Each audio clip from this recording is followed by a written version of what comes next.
Good evening, everyone. This is Jennifer with Figured Out Fitness, coming back at you at another Monday with another Monday Night Live.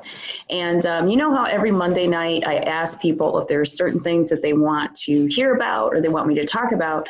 This topic actually comes from someone who's like, actually, Jennifer, I do have a topic for you. So shout out to Mary Pat, because this topic is the one that she recommended, and it's about how multiple ways to measure your fitness progress. And I thought that was an excellent topic because as trainers, a lot of times people get super hung up on one method and they forget about all the other things that their body is doing and all of the other things and the benefits of a fitness program. So really excited about this particular topic, and thanks once again, Mary Pat, for suggesting it. She also gave me a free set of calipers. Anyway, that was random. So I'm going to wait a little bit, of course, to get folks on. I know people are joining and doing some other things. Hey, Doug. And just to remind you, my website is figuredoutfitness.com. So there's lots of opportunities to engage in the website, read more about me and my company, and join our newsletter, subscribe, all that good stuff. We also are on YouTube, so if you miss this video or part of it, or you have to leave, or you come in late, it's going to be downloaded and posted on our Figured Out Fitness YouTube channel. And then you can always contact me via social media at Figured Out Fit on Instagram or at Figured Out Fit on my Facebook business page. So all the ways to get in touch with me. Really excited to have you guys listening on a Monday night. Hopefully you find something good or reinforce messages that you already know. And if you have experience on the topic, so I saw Jeremy joined us. He's a great trainer, head trainer over at Powerhouse Gym in East Lansing.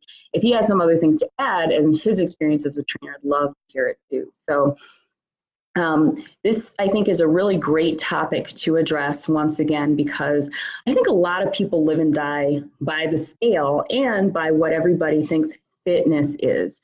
So you have to first really examine, what is fitness to you? So when I think it's really important, especially when I first start working with someone, that I get a sense of what exactly they're trying to do. Sometimes it's performance-based, sometimes it's body composition. So I'm just curious, for those of you who are joining, what's fitness? So if someone says, oh, you're super fit, what does that mean? Or what is it about fitness that's important to you, if you don't mind sharing? And I'll talk about myself too, because I have a lot of different goals, and just to give you all a sense of the broadness that it is, the broadness of the topic. And I also have to watch my funny faces because, like I said, YouTube and Facebook always catch the stills of me where I'm doing something stupid with my face. So I'm going to really try not to do that this time. I will share some of my own personal fitness goals. For me, the biggest thing about fitness is nutrition. It's by far, for me, the hardest thing that I do. It is really difficult for me to feel like I can't eat everything that I want. And growing up, I probably developed some unhealthy habits, not because of my parents. So if my mom and dad are watching, it's not because of you guys. You took good care of us. But, you know, when I got into high school and college, had a little bit of freedom, ended up really doing some, you know, just getting some bad habits, which unfortunately has stuck with me throughout my adulthood. So when I say I'm fit, it's I'm eating really great foods that fuel my body so I can perform the way that I want. So I have energy, so I have a really good body composition, but less for the aesthetic piece, because at any time of the year, I'm probably plus or minus 15 or so pounds, and I'm okay with myself at every weight, but I don't ever want to feel winded, tired, or not able to perform. So to me, I always joked around and talked to my friends that fitness for me was about, like, if someone was trying to attack me, that I can fend them off and run for my life and have all the energy because I fueled myself properly and I'm strong and I have endurance. So to me, that's what fitness is. So I see Rochelle and Doug and Paul, Allison on here. If you guys want to share what fitness is to you, that would be great. If not, I'll go ahead and move on with some additional examples. The other thing is, why is fitness even important to you? Not to me, or why is it important, but why is it important to you? So I think before we can go on and talk about how we measure progress, you have to think about what is meaningful to you fitness-wise, and what does fitness mean to you? And Paul writes, being fit for me means being healthy and an example to my children. So I would guess that when people start to examine the deep reasons of why they want to be fit, it's not necessarily because of the number on the scale. Yet many times that's how a lot of people are measuring their fitness progress. So if you're just joining, oh yeah, makes sense. Please continue. Thanks, Allison. So if you're just joining, again, feel free to jump in with any questions or comments that you might have. It really makes the conversation richer. Paul had mentioned heart disease. It was a wake-up call to pull his stuff together. If you guys know, Paul is my husband, and he did have a heart attack at a young age. It runs in his family. And so it's really important for him to stay healthy, just, to live. That's very important. And Doug mentions endurance and health. Yeah, because when we have jobs, we're active, we want to do stuff, we don't want to be limited by what we can and can't do. So we're talking right now about physical fitness. I'm not even touching the emotional part of it all. That's like 16 other seminars, and I would have to phone the big guns, which would be my sister, the therapist for that one. But in physical fitness, I think about 3 different things that I hear about a lot. Number one, performance.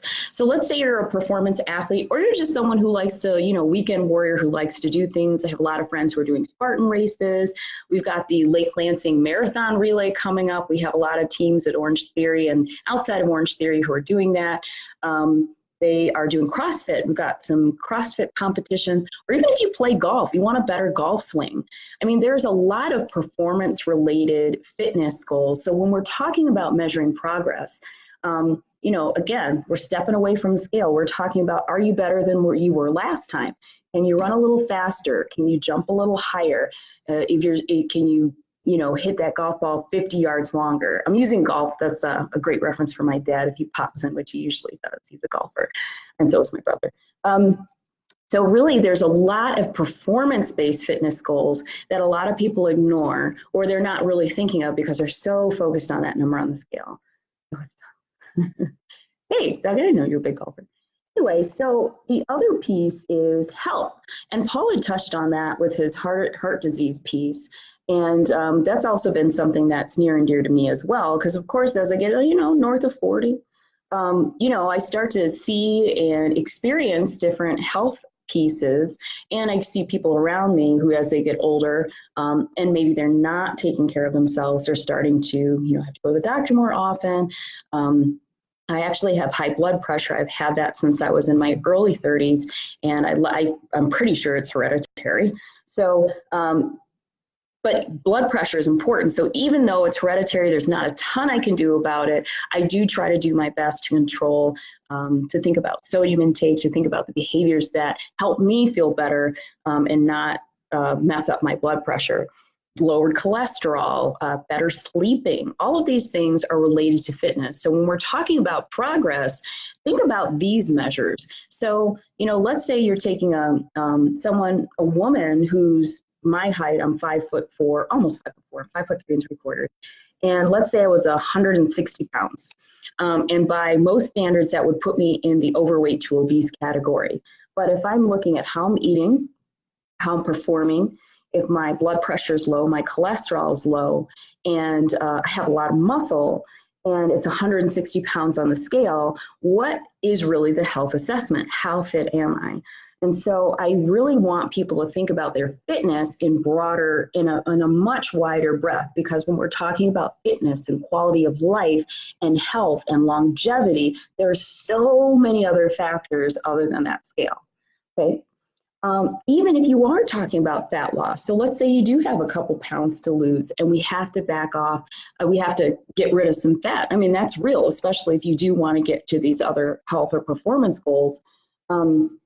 There are a million more accurate ways to measure your performance and your progress than a number on a scale. So even the little fancy scales that are telling you your body fat percentage and stuff like that, they kind of, but there are a lot more accurate measures. The old school body fat calipers, the little things that look like, protractor or whatever that pinch your fat. Strong immunity is what I hope fitness brings. Yeah, right on. Body fat calipers, there's the body impedance, there's the DEXA, way of measuring body fat. But even beyond body fat, you can look at your body composition through something like, photos. So I always joke around, and usually each year, not joke around, but each year I usually post a picture of myself at 150 pounds. So at 5'4" and 150 pounds, every doctor, or I shouldn't say every doctor, but if I go through BMI or if I get on the scale, people will be like, wow, you don't look like 150 pounds. And I always joke because I'm like, what does 150 pounds look like? I'm muscular, I'm a smaller size, I'm compact, I'm in a bikini and I feel pretty decent about it. And so that number doesn't tell you anything about your body composition, because over the years, as I put on muscle, 150 pounds, I look leaner and leaner and leaner, same number on the scale. Clothing is a huge thing, and you can't see it. I'm going to show you. I'm wearing these gray jeans, and you can probably see Paul's back of the head in the background. Sorry about that, Paul. He's right behind me. These jeans, when I first started training, first of all, they're old jeans, and I hold on to clothes for as long as possible. That is the miser in me, but anyway. When I first started training, to get into these jeans was a huge stretch, and my body weight was lower. But then as I have become more fit, these are kind of like my loose casual jeans. And, you know, maybe the numbers on the scale haven't changed that much from year to year, but certainly the way my clothes fit are completely different than they were when prior to me doing more intense training. So clothing fit, regardless of the number on the scale, is huge. And so we've talked about so many other things that are not the scale. And generally my point, and it's probably not going to be a long video, but of course, every time I say that, I go to 25 minutes, is that there are a million ways to measure progress, and we are truly limiting ourselves as people, as a culture, if we're only thinking about progress in terms of, you know, if you are skinny or if you're on a scale and you're a particular number. I could train someone all day and never have them step on a scale and look at progress and assess progress. I also want people to feel happy even if the numbers don't change. So I've had multiple conversations this week, and frankly, every single week that I train clients. If the scale doesn't change the way they think it should change, then they feel like they failed. They could have hit a PR, they could have gotten to a smaller set of clothes, they could have reduced inches, they could, you know, look fabulous in pictures, but that scale is just a mind F, you know, I won't say that on Facebook, to them. And again, I just wanted to stress, and again, I'm going to thank Mary Pat for this topic because it's so true. And she and others are people who over time in working with me have been able to set goals that are outside of that little numerical goal. Even body fat percentage is all relative because it looks so different on different people. So really think about performance goals, body composition goals, health goals, all of those things, and ask yourself, what is fitness really to you? So before you get upset with yourself, before you beat yourself up and say, oh, I'm a fatty, whatever, then really think about how you really have progressed. So if you're on any kind of fitness program, you're eating better, you're doing things, you're doing activity, make sure you're really giving yourself credit and a pat on the back for the wonderful progress that you are in fact making. So I know we've got a couple people jumping on, so I'm just curious, what is some of the progress? What are some of the ways that you measure your progress, or what are some of the things that you have done? What have been some of your progress points? And it's okay if you say you lost a few pounds. I know I just villainized the scale, but you know, I know that that ties in. But if you do give me a scale number, talk to me more about what you did fitness-wise in order to get there, and what are some of the other benefits of maybe lowering your body fat that you've seen from your progress. So I'd love to hear about that. I can lift a lot more. I was the biggest weakling in my shoulders. And if you guys know anything about bodybuilding in the figure category, it's all about back and shoulders. I have like no shoulders. And so to me, lifting heavier weights in my shoulders is like wonderful. I think that's one of the best things that I can point to. Paul says, once again, lifting. Lifting what? Lifting any kind of weight, lifting more weight. Is anybody participating in any races or tracking their time or performance goals? Or if you are a golfer, that golf swing that we were talking about stuff. Okay, thank you, Paul.